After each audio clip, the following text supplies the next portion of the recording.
सलाह करो विचार करो, भाई से भेद छिपाए चलो कबहू ना।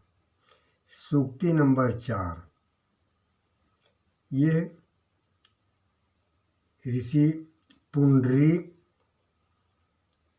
और करमसेन, महाराज करमसेन के बीच वार्ता में शर्त के अनुसार ये थी कि जब तक हम दोनों के बीच वार्ता हो रही है तीसरा कोई ना आए।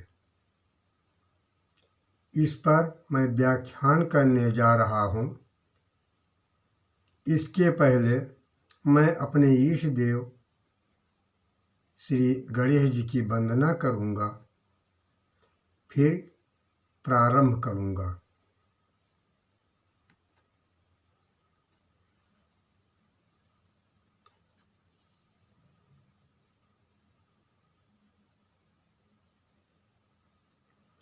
वर्णानामर्थसङ्घानां रसानां छन्दसामपि मङ्गलानां च कर्तारो वन्दे वाणी विनायको।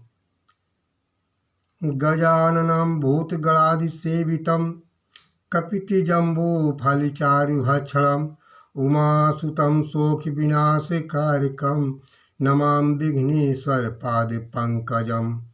जय श्री गणेश।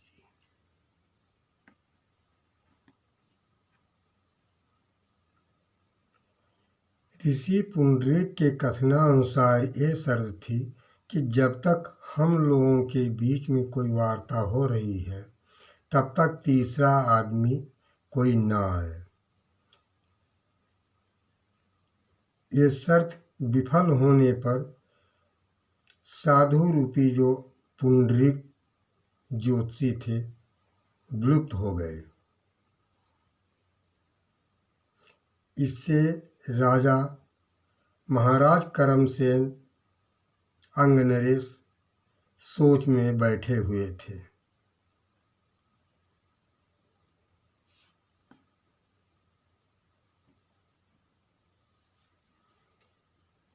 मैं कुंवर राजेंद्र कुमार वर्मा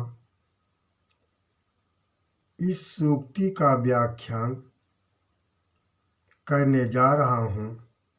देवताओं में सर्वश्रेष्ठ भगवान गणेश के स्मरण करके सूक्ति नंबर 4 यानी सलाह करो विचार करो, भाई से भेद छिपाए चलो कबहू ना।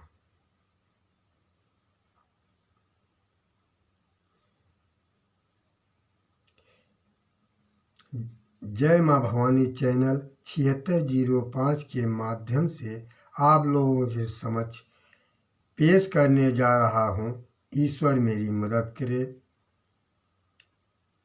नन्हे मुन्ने बच्चों, भाई एवं बहनों, शांति का परिचय दें। नमस्कार।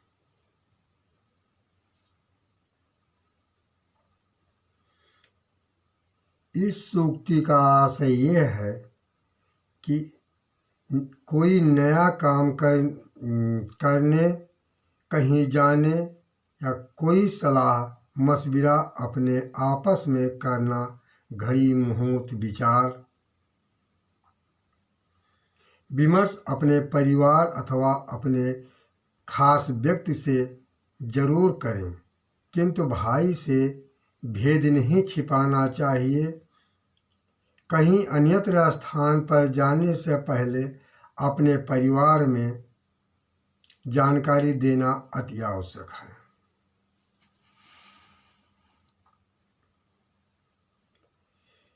परिवार जीवन संगनी को बिना बताए कहीं जाता है। यदि कोई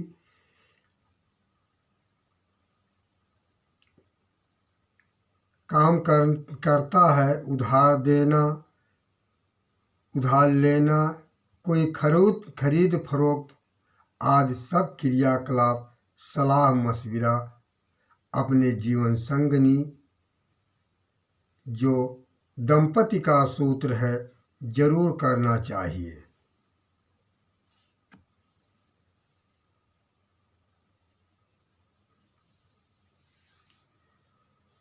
इससे दूर रहने वाला या विमुख रहने वाला व्यक्ति एक दिन जरूर धोखा खाता है। कहानी एक साहूकार की है। एक बार की बात है, एक शहर में साहूकार का घर था। उनका मुख्य पेशा दुकान थे। भगवान की इच्छा से साहूकार को 2 जुड़वा पुत्र रत्नों की प्राप्ति हुई, अर्थात 2 जुड़वा लड़कों का जन्म हुआ। उन पुत्रों के जन्म के बाद वो साहूकार बहुत खुश हुआ। उसके दुकान की बिक्री दिन दूना रात चौगुना बढ़ गई। जब साहूकार के दोनों लड़के बड़े हो गए तो बड़े भाई का संपर्क एक किसान से हो गया। किसान जात का कुर्मी था। खास तौर से कुर्मी बिरादरी में गुजराती कुर्मी मल के वंशज होते हैं। इनको बने पर मल और बिगड़ने पर कुर्मी की संज्ञा दी जाती है। ये कृषि कारोबार में सबसे आगे होते हैं।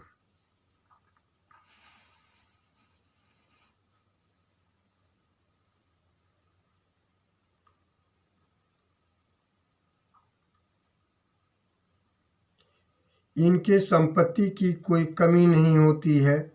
ये जातियां 90% से ज़्यादा धनवान होते हैं।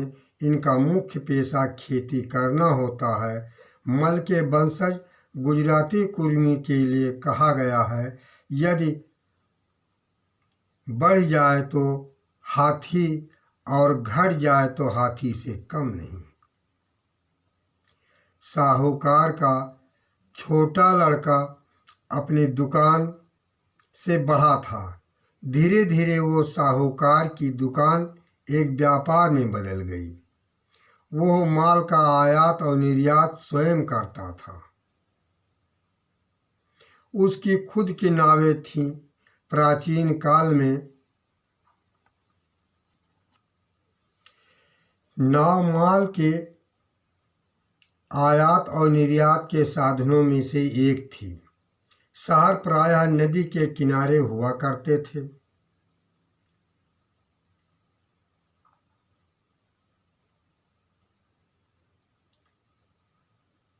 माल के आयात और निर्यात से हुए फायदे मुनाफे पर व्यापार कर राजा के कोष में जमा करना होता था।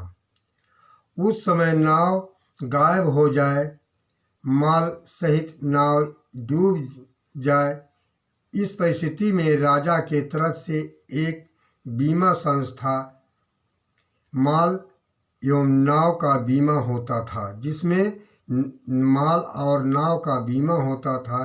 किसी प्रकार की क्षति होने पर निश्चित धनराशि पर एक रकम बीमा संस्था व्यापारी को सहायता के रूप में देती थी। बीमा संस्था का बहुत बड़ा योगदान था। आगे का जिक्र ये है कि जब साहूकार के बेटे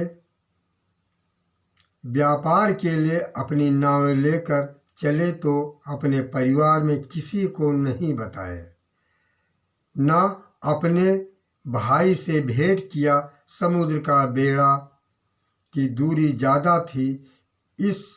उस समय एक व्यापारी की नाव समुद्र में कहीं डूब गई थी, पहले से डूब गई थी। उस समय व्यापारियों में एकता होने के साथ साथ ईर्ष्या द्वेष की भावना बहुत थी। इनसे उस व्यापारी से भेंट हुई जिसकी नाव पहले गायब हो चुकी थी। उस व्यापारी ने साहूकार के बेटे पर चोरी का आरोप लगाकर राजा की जेल में बंद करवा दिया। इनकी एक नाव अपने कब्जे में ले ली। अब जेल के अंदर साहूकार के बेटे को वही सूक्ति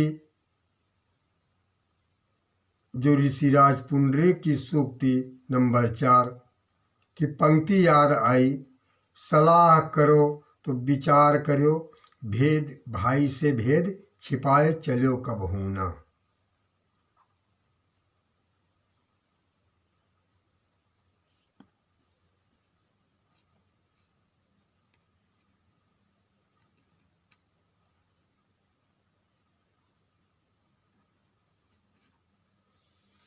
व्यापारी का लड़का यदि अपने परिवार में जानकारी दिया होता,